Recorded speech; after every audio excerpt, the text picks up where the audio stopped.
But we begin tonight with a man named Lieutenant Colonel Victor Fehrenbach, an F-15 fighter pilot, an 18-year veteran of the United States Air Force.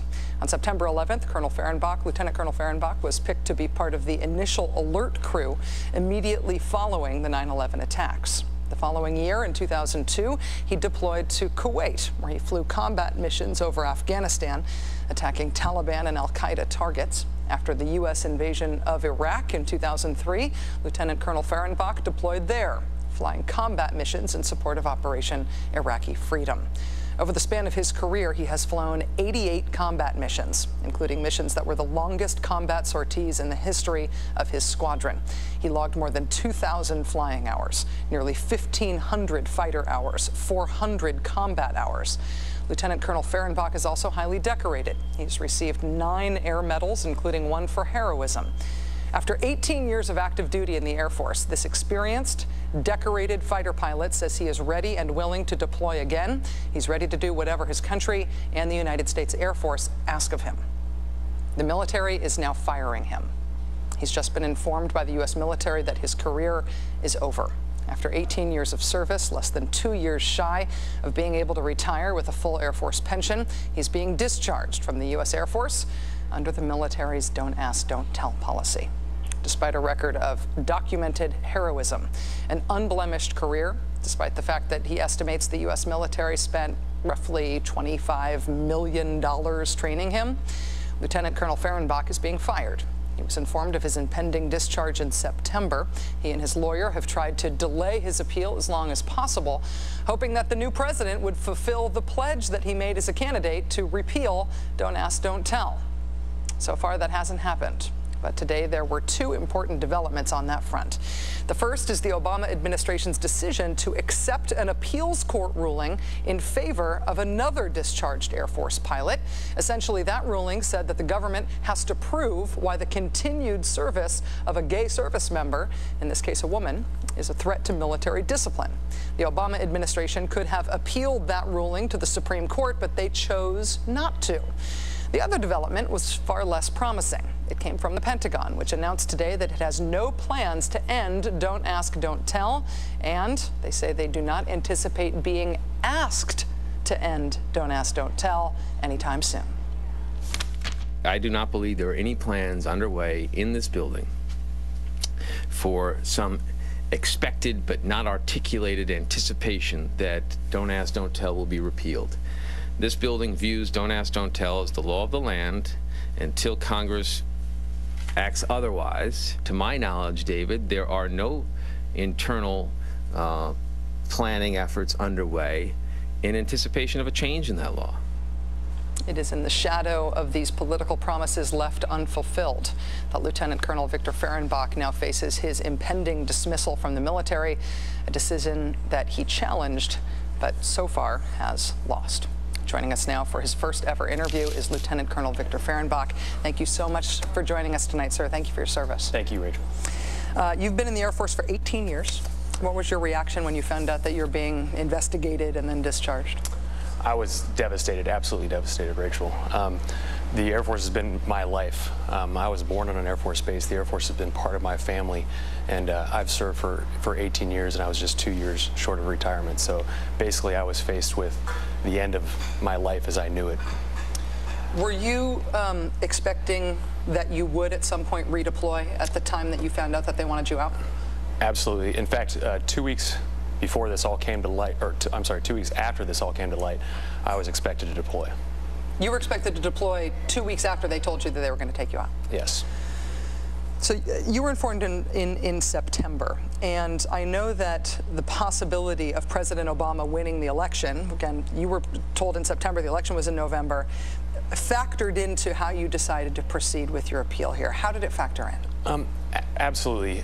These allegations first came to light in May, and I wasn't served my paperwork until September. And my initial reaction was I just wanted this all to go away. I wanted a quick, quiet, fair, honorable discharge. But the more I thought about it, about how wrong this policy is, I thought that I had to fight. And perhaps with my unique perspective, I could speak out and help other people in the meantime. Did you think that President Obama, if he were elected, was going to end the policy? I did. I had tremendous hope. around September, and that was actually when I did reverse my decision and decide to fight, because I did have hope that President Obama would follow through on his commitment to change the policy and initiate a policy of non-discrimination. There's obviously a great sense of urgency in your life right now to don't ask, don't tell. And you saw the Pentagon spokesman speaking today, and you hear all the talk about how this is being discussed in Washington, and there definitely just does not seem to be that same urgency among the policymakers and the politicos on this. One of the things that's been proposed is that even if the policy can't be changed through Congress immediately, President Obama could show an act of good faith and do a lot of good by people like you by just taking executive action, not to end the policy, but to stop implementing it, to have a moratorium on the implementation of this policy until it can be reviewed. Would you support something like that? Well, Rachel, that would be an immediate solution for me, and that would help my case. But the way I understand it, that's sort of a temporary solution. I think we need a permanent solution from Congress. I would hope that they would act, and I would hope that the president moves fast and fulfills his promise to us and proposes a policy of non-discrimination.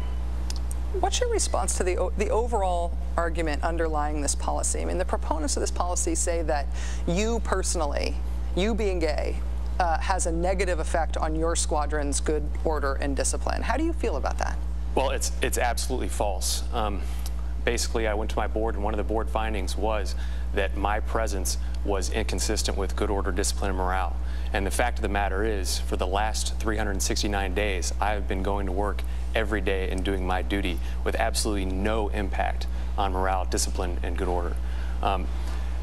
For about 4,000 people are assigned to Mountain Home Air Force Base, and about 10 people on the entire base even knew about my case up until this very moment. And those were my immediate chain of command. There were a couple of the attorneys in the legal office and a couple of the investigators in the Office of Special Investigations. Not one single person that I'm assigned with in my squadron or that I fly with in my fighter squadron knew about this case until this moment. Lieutenant Colonel Victor Fehrenbach, 18-year veteran of the U.S. Air Force, received your discharge letter September 2008. Good luck to you. Thank you for talking with us tonight. Thank you, Rachel. Ask, don't tell policy. As you know, 2 members of the armed forces have on this show come out publicly about being fired from the military for being gay. First Lieutenant Dan Choi is a West Point grad, an infantryman, and Iraq combat veteran who's fluent in Arabic. The Army has notified him he's being dismissed from the National Guard. Lieutenant Colonel Victor Fehrenbach is an F-15 fighter pilot, an 18-year veteran of the Air Force who has served in both Iraq and Afghanistan. He's been decorated for heroism in combat. The Air Force has notified him that his career is being ended as well. Both men are fighting to stay in the military, but as long as the Obama administration continues to implement the don't ask, don't tell policy that the president says he's against, the careers of both of these officers are effectively over. The military will have lost them forever. The investment in their training will be a loss. Both will become civilians, despite their skills and their desire to redeploy. Today at the White House press briefing, Air America's Anna Marie Cox, a friend of this show who's on deck to join us tomorrow, asked the White House spokesman about Don't Ask, Don't Tell. This isn't about Gitmo, but it is about national security. Recently, 3 officers, West Point graduate Lieutenant Dan Choi, Air Force pilot Lieutenant Colonel Victor Fehrenbach, and Army Second Lieutenant Sandy Tao, were all dismissed under Don't Ask, Don't Tell. And is their dismissal a part of his national security strategy, or is their dismissal itself a threat to national security? No.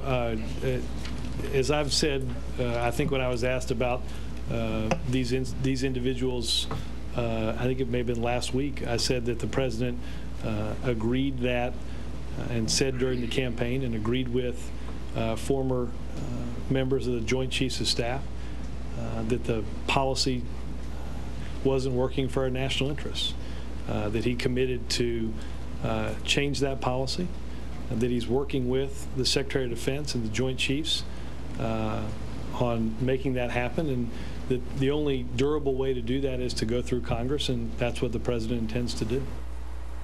That part where Mr. Gibbs says the president is working with the Secretary of Defense and the Joint Chiefs on making that happen to change the policy, the Pentagon spokesman said just yesterday that that's not actually happening, that there is no planning underway. There's no work underway inside the Pentagon toward changing the policy, despite the fact that the White House keeps saying that there is. Just as a programming note, good on Anna Marie for asking that very tough question. It is obviously important to all of us that homosexual marriage does not become the law of the land. Let me tell you that for every logical argument we can bring to show that it's a very bad idea, the other side, spreading the stain of secular socialism, will bring 3 better arguments that it's a very good idea, and then it's simply our argument against theirs. It turns out that you have to go into rehab if you use the word faggot. So I'm